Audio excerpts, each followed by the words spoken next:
Anyways, my battery died. I was just mentioning that we waste a lot of time talking nonsense around the real work that we do. A lot of times we spend 10 times more time haggling over the work that we do instead of actually producing more, right? And I was very happy to see recently when I went car shopping that some of the dealers posted on the big sign say haggle-free pricing. I really love that, by the way.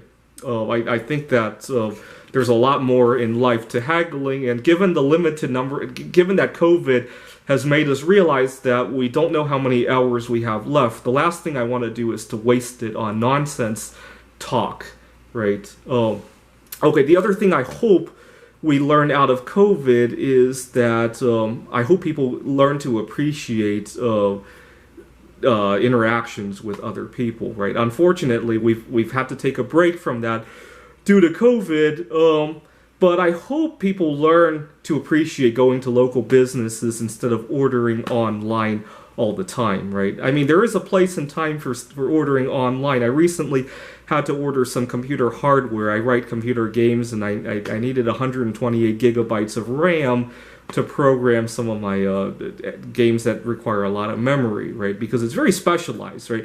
There's not millions of people buying it. You're not going to be able to find it at your local Best Buy or anything like that, right? But what really bothers me is when people start to order groceries online instead of mingling with other people, right? We've really lost touch with reality sometimes, and sometimes when we really do have to mingle with other people, we've lost touch with how to do it, right? Like I mentioned in my one of my items on my wish list, people forget to live and let live when other people have to take precautions, right? I had a coworker. I was working at a tech startup a few years ago.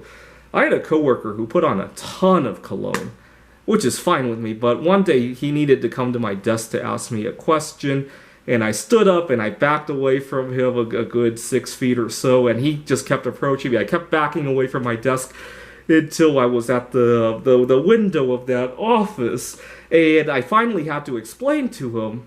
I mean, to his credit, he never put on that cologne anymore, but he made me out to be the bad guy when he was doing something that was a little bit awkward, right? Putting on so much cologne that it literally drowned the whole office, right? And this gets back to the haggling issue. I guess he realized that he was in the wrong. He forced me to force the hand and made me look like the bad guy out of the two. But I hope we can live in a world where we live together instead of having to play this blame game of I'm doing something wrong, but I want you to take the bad the appearance out of it, right? At the end of the day, at that tech startup, it was the actual tech product that actually produced anything, right? Not the arguments of who was wrong, the person putting on the cologne or the person who was allergic to it. But unfortunately, a lot of times we've lost touch with reality because we deal with everything online these days, right? Anyway, so I hope we can take some lessons out of COVID-19 and not turn this into a complete loss, right? Thanks for watching.